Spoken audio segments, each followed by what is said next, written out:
Okay, I'm now going to demonstrate using muscle energy technique on the rotator cuff muscles of the shoulder, starting with the subscapularis, the internal rotator. The first thing with all muscle energy techniques is to make sure we have good control of the position of the client. As we outwardly rotate, if the subscapularis is tight and restricted, then we'll reach a point where the shoulder girdle is going to start to move with the movement of the shoulder. We need to detect that particular moment because that's when we reach the barrier. So to control the shoulder girdle, I find an easy way to do that is just use my forearm to hold the shoulder girdle in position. I can also use my hand to further support the alignment of the arm. Now here I can outwardly rotate to stretch and find the length of the subscapularis. Now in this case we've got good range of movement, but let's go through a few scenarios. If this muscle was basically fit and healthy but just chronically tight through overtraining or poor posture, then we're probably able to get to a position about here before we reach any resistance. Now, if it's a healthy, robust muscle, we can work fairly simply using post-isometric relaxation. So here, I've stretched the subscapularis, the muscle in here, and to apply post-isometric relaxation, I now want that muscle to isometrically contract. Now, we're dealing with a very long lever and a relatively small muscle, so we don't want a great deal of force.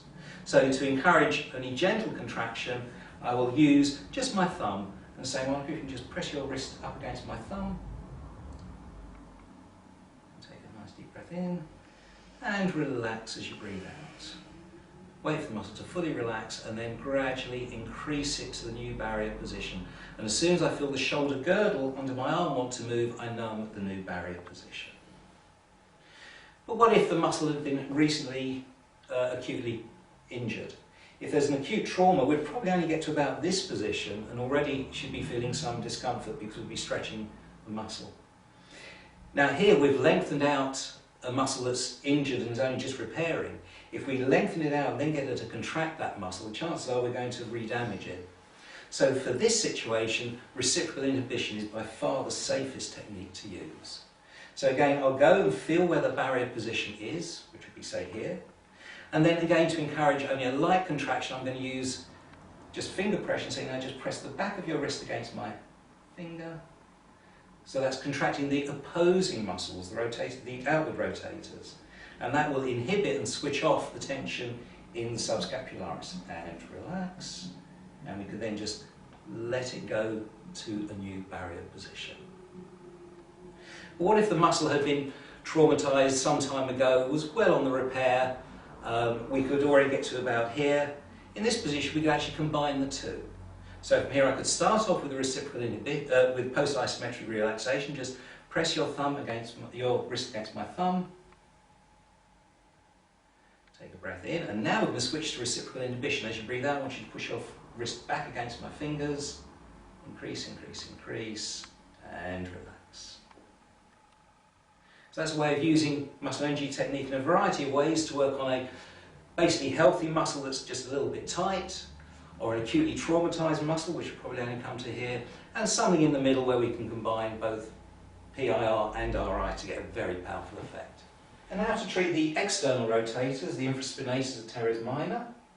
So these muscles will these muscles outwardly rotate, so to stretch them we internally rotate the shoulders to feel where the barrier is. Again, when I reach the barrier, I'll know that because I'll feel that little bit of movement start in the shoulder girdles. That tells me that I'm at the barrier. Now, to use post-isometric relaxation, again, if that muscle is relatively healthy and fit, but just a little bit tight, we can apply post-isometric relaxation. So we stretch the muscle, we can now get you to contract the muscle by outwardly rotating, so press your wrist against my thumb.